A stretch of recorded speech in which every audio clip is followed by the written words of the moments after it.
تو میرے بھائی بہنوں، اللہ کے واسطے میری فریاد سنو، تمہارے گھروں کی خوبصورتی میرے نبی کی غلامی میں ہے۔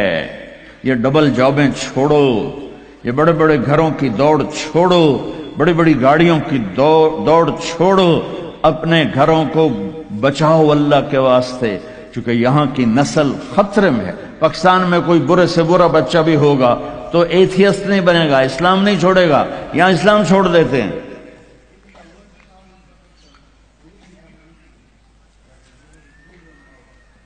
میں آپ کو اپنے گھر کی بتا رہا تھا، ایک بچہ مجھے ملنے آیا، کہنے لگا جی میں نے پورے پاکستان میں ٹاپ کیا ہے ایف ایس سی میں، اور جو ٹاپ کرتے ہیں وہ کنگ ایڈورڈ میڈیکل یونیورسٹی میں جاتے ہیں۔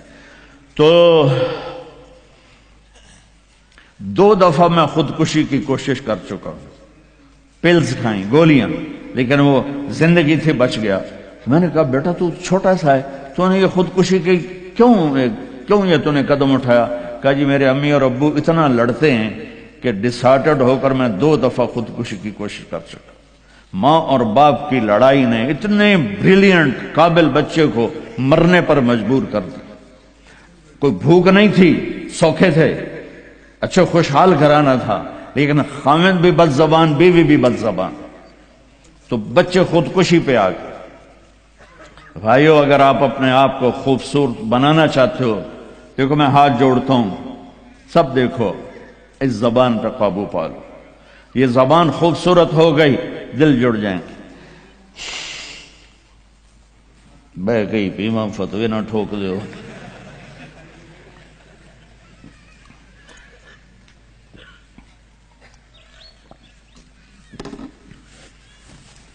ہماری ایک دھوبن تھی ماسی شریفہ، 85 میں بیچاری فوت ہوئی، چھوٹا قد تو بڑی لڑاکی۔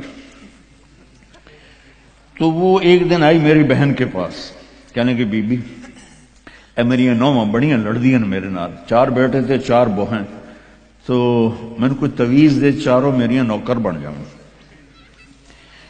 میری بہن کو تو پتا تھا کہ لڑدی تھا آپ ہے، تو اس نے نا اسے کاغذ پر کچھ لکھا کے نا یوں کر کے نا اسے تعویذ کو رول کر کے، کماسی شریفہ اے تعویذ ہے بڑا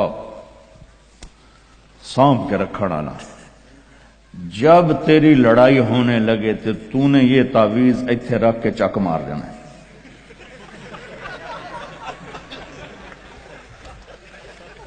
میری بہن نے کیا طریقہ استعمال کیا، ماسی شریفہ کو چپ کروایا۔ اب تعویذوں کا بڑا مانتے ہیں ہمارے دیہاتوں میں، تو وہ ہفتے بعد آ گئی، کہنے کہ بی بی تو بڑا چنگا تعویذ دیتا ہے، میری تو ساری لڑائی ختم ہو گئی، کیونکہ ماسی شریفہ چپ ہو گئی۔ تو میں نے یہ 2 تعویذ بنائے ہیں، ایک آپ مستورات لے لو، ایک آپ لے لو، جب لڑائی ہو تو چک مار کے بہ گئے کرو، آپ کی لڑائی ختم ہو جائے گی۔ ہائے ہائے، ارے میرے بھائی، قربان جاؤں اہل بیت کے اخلاق پر۔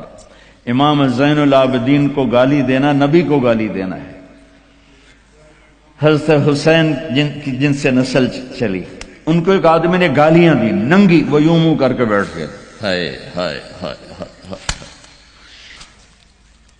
اس نے سمجھا کہ ان کو پتہ نہیں میں ان کو گالیاں دے رہا ہوں، تو وہ ادھر سے اٹھ کے سامنے آ کر کہنے لگا ایاک آنی، اور میں تینوں گالیاں کر رہے ہیں۔ آپ نے فرمایا وعن کا اغوی، اور میں بھی تجھے ہی معاف کر رہا۔ تو ایک دم قدموں میں گر کے پاؤں چومنے لگا کہ بے شک آل رسول کے اخلاق ایسے ہی ہوتے ہیں۔ میرے بھائیوں، اپنے گھروں کو اپنے نبی والی زندگی پہ لاؤ۔ میرا سر میرا ساتھ نہیں دے رہا، میں تفصیل ویسے بھی نہیں ہو سکتی، اشارہ کر رہا، اپنے نبی کی زندگی پڑھو، اپنے نبی کی زندگی پڑھو کہ آپ نے اپنے گھر کو کیسے چلایا، کس طرح آپ نے 11 گھروں کو نبھایا، 2 مہینے چولہا نہیں جلتا تھا اور بیویاں قربان ہو رہی ہیں، یہاں سب کچھ دے کر پھر بھی لڑائیاں ہیں، بچے برباد ہو رہے ہیں، نسلیں برباد ہو رہی ہیں، چھوٹی چھوٹی باتوں پر اڑ کر ہمارے استاد صاحب تھے مولانا جمشید صاحب، وہ ہمیں بہت زیادہ سبق میں فرماتے تھے، جو ہار مان جائے گا وہی جیت جائے گا۔ ہار مان جایا کرو، جھک جاؤ، جھک جانے۔ میرے نبی نے فرمایا جو جھک گیا اور معاف کر گیا، میں گارنٹر ہوں اگر اس کی عزت کم ہو تو مجھ سے آ کے لے لے۔ جو معاف کرے گا اللہ اس کی عزت بڑھا دے گا، جو بدلہ لینے پہ آئے گا پورے گھر کو توڑ کے رکھ دے گا۔ یہ چند روزہ زندگی ہے۔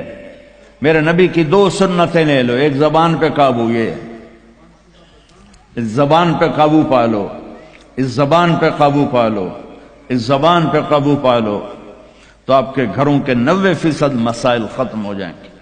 اور دل کو سب سے صاف رکھو، اور اپنے ایک دوسرے کا ہاتھ بڑھاؤ، اپنے بچوں کو اپنی دولت سمجھو، ان کو یہاں اچھا مسلمان بنا کے چھوڑو۔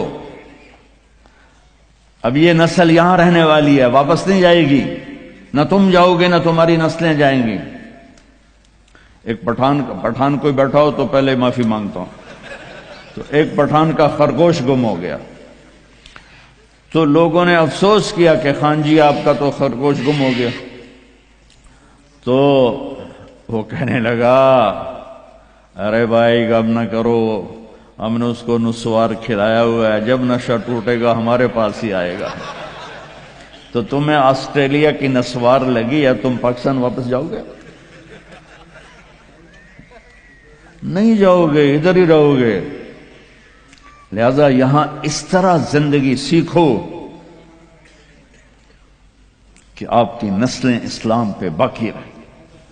میں اس ایسے اداروں پر محنت کرنے والوں کو سلام پیش کرتا ہوں، فضیل صاحب کو، عاصم کو اور وسیم کو، اور اس طرح جتنے بھی کوشش کر رہے ہیں۔ دارالعلوم گیا تھا، وہاں دیکھا تھا، جیسے ابھی اب انہوں نے اعلان کیا ابھی ہر جگہ جب تم نے رہنا یہاں ہے تو یہیں خرچ کرو، یہاں ڈھونڈو کون زکوٰۃ کا مستحق ہے اس کو زکوٰۃ دو، یہاں ڈھونڈو کون ضرورت مند ہے وہ غیر مسلم بھی ہے تو صدقہ دو، زکوٰۃ مسلمان کو ہے، صدقہ دو، اوپر دو۔ زکوٰۃ دینے سے آدمی سخی نہیں بنتا اور بخیل بھی نہیں رہتا۔ رات بھی ان کے اسکول آیا تھا تو یہ میں نے ایک قصہ سنایا تھا کہ زکوٰۃ دینے والا ایک ہوتا ہے نا مرد، ایک ہوتی ہے عورت، ایک درمیان والا کون ہوتا ہے؟ وہ دسو، خسرا۔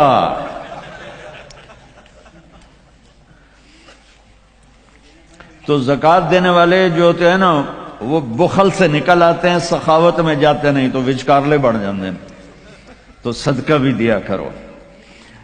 خسرو پرویز ایران کے بادشاہ کے پاس ایک آدمی مچھلی لایا، اس کو بڑی پسند آئی تو اس نے شاہی جوش میں کہا 4000 درہم دے دو۔ بہت بڑی دولت تھی، جیسے $4000 سمجھو ایک مچھلی۔ تو اس کی بیگم نے اس کے کان میں کہا یہ کیا کیا ہے؟ دربار تھا کہ 4000 تم ایک مچھلی پہ دے رہے ہو تو خزانہ خالی ہو جائے گا، واپس لو اس سے پیسے اور مچھلی واپس کرو۔ انہوں نے کہا میں بادشاہ ہو کر پیسے کیسے واپس لوں، یہ تو ہو ہی نہیں سکتا۔ انہوں نے کہا میں بتاتی ہوں، تم اس کو بلا کے پوچھو بھائی یہ مچھلی کیا ہے، نر ہے یا مادہ؟ وہ کہے گا نر ہے، تم کہنا ہمیں مادہ چاہیے تھی، یہ تمہاری مچھلی، ہمارے پیسے دو۔ اگر وہ کہے یہ مادہ ہے تو تم کہنا بھی ہمیں نر چاہیے تھا، یہ تمہاری مچھلی، ہمیں پیسے دو۔ ہاں ہاں ہاں، کب ہے اس کو بلاؤ بلاؤ بلاؤ بلاؤ۔ وہ باہر نکل گیا تھا، اس کو بلا لی۔ او بھائی یہ مچھلی نر ہے یا مادہ؟ وہ کوئی پیو دا پوتر اسے کہ صحیح ہے ہی جڑا ہے، یہ نہ نر ہے نہ مادہ۔ انہوں نے کہا 4000 اور دے دو۔ تو میرے بھائیو، آسٹریلیا اگر آپ کے پاس پاسپورٹ ہے تو یہ آپ کا ملک ہے، یہ آپ کا دیش ہے۔ میں آپ کے سامنے ہاتھ جوڑتا ہوں، اسلام پہ حرف نہ آنے دو، جھوٹ نہ بولو، دھوکہ نہ دو، فراڈ نہ کرو۔ یہاں کی لڑکیوں سے اس لیے شادی نہ کرو کہ کاغذات بنانے ہیں، یہ دھوکہ ہوگا، فراڈ ہوگا۔ اور میرے نبی کا فرمان ہے میرا امتی ہر گناہ کر سکتا ہے، دو کبھی نہیں کرے گا، ایک جھوٹ کبھی نہیں بولے گا اور ایک دھوکہ کبھی نہیں دے گا۔ آپ میں جو تاجر بیٹھے ہوئے ہیں ٹیکس نہ بچاؤ، جو جابین ہیں ان کا ٹیکس تو اپنے آپ کٹ جاتا ہے، لیکن یہ جو تاجر ہیں یہ ہیرا پھیری کر کے ٹیکس بچاتے ہیں۔ تو میں آپ کے سامنے ہاتھ جوڑتا ہوں، سچائی پر پیسہ قربان کر دو، پیسے پر سچائی کو قربان نہ کر دو۔ اگر تمہارا کمائی 1,00,000 ہے تو 1,00,000 شو کرو، اور اس کو جتنا ٹیکس بنتا ہے ادا کرو، اللہ تمہیں پتہ نہیں کہاں کہاں سے دے گا۔ دیکھو یہ لوگ آپ پہ لگاتے ہیں، آپ پر خرچ کرتے ہیں، آپ کا ہر سہولت کا خیال کرتے ہیں۔ آپ اسلامی ملکوں میں 50 سال بھی گزار دو تو آپ کو پاسپورٹ نہیں دیتے، آپ 4 سال گزارتے ہو آپ کو پاسپورٹ دیتے ہیں، آپ کو برابر حقوق دیتے ہیں۔ آپ ان کو دھوکہ دو، کسی کو بھی دھوکہ دینا حرام ہے، اور جو اتنے خیر خواہ ہوں ان کو آپ دھوکہ دیں اور ٹیکس بچائیں، کیا کرو؟ شادی پہ لٹا دیتے ہیں، شرابوں پہ لٹا دیتے ہیں۔ رزق حلال، شرابیں نہ بیچو، رزق حلال کماؤ، اللہ سے مانگو کہ اللہ میں توبہ کرتا ہوں میرے لیے راستہ نکال، اور پھر اس کی کوشش کرو اللہ راستہ دے دے۔ آپ ان کے ساتھ وہ انگریزوں کے دور میں نا دلی میں ایک وہ پک پاکٹ والا تھا جیب کترا، تو اس کا چیلا شام کو 2 روپے لے کر آیا، تو اس نے اس کو تھپڑ مارا کہ صرف 2 روپے سارے دن میں؟ انہوں نے کہا استاد جی آج ایک بڑا مال چرایا تھا، ایک انگریز کی جیب کاٹی تھی، لیکن 4 قدم چلا تو مجھے خیال آیا سبحان اللہ کہ اگر قیامت کے دن عیسیٰ علیہ السلام نے میرے نبی کو گلہ دے دیا کہ آپ کے امتی نے میرے امتی کی جیب کاٹی تھی تو میرے نبی کو شرمندہ ہونا پڑے گا، تو میں نے وہ پیسے اس کو واپس کر دیے، اور یہ 2 روپے اپنے دے کپے تو اس نے خوش ہو کر اس کو 10 روپے انعام دیا۔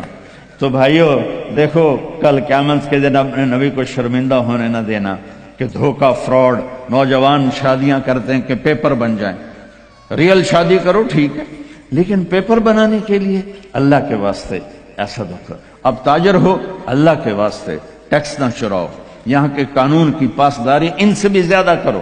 ہمارے ملکوں میں ٹیکس نہیں دیتے کہ ہیرا پھیری ہے، حکومت کے کارندے کھا جاتے ہیں، کچھ راستے میں ادھر ادھر ہو جاتا ہے، کچھ تھوڑا بہت لگ بھی جاتا ہے، تو وہاں تو اس لیے وہ ٹیکس نہیں دیتے۔